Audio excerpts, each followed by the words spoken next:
Brexit, or Britain's decision to leave the EU, is vindicated when the way the UK rushed into Europe is considered, a leading academic explained to Express.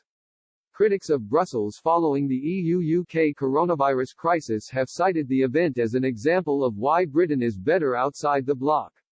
It came as the outfit was too slow to pass through legislation that would enable the mass rolling out of its vaccine program. Many countries have as a result been left without the jabs that should mark the beginning of the end of the pandemic. This was while the UK soared ahead, having administered almost 13 million people with their first jab of the Oxford-AstraZeneca vaccine to date. The pharmaceutical company has production facilities in Belgium and the Netherlands, with millions of doses leaving the continent for Britain, much to the dismay of European Commission President Ursula von der Leyen.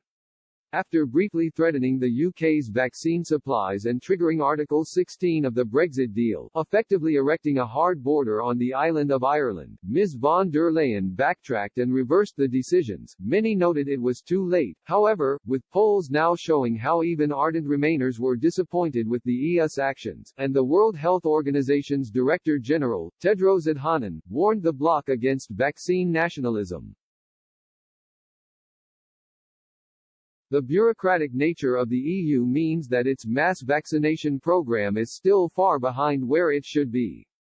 Robert Toombs, the renowned British historian, told Express.co.uk that the UK initially joined what was then the European Economic Community (EEC) in order to keep up with the post-World War II consensus, not expecting to find a Brussels parliament that was a facade essentially governed by a civil service.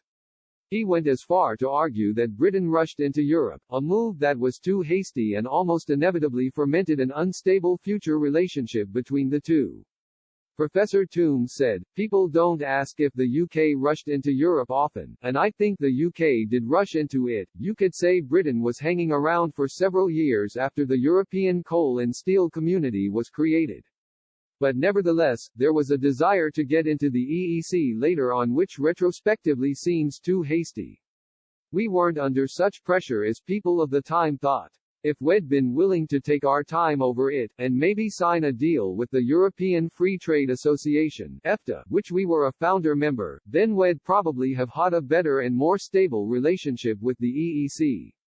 Many politicians and civil servants at the time felt under pressure because they thought Britain was in decline and that this was going to save the country. In hindsight, it clearly wasn't.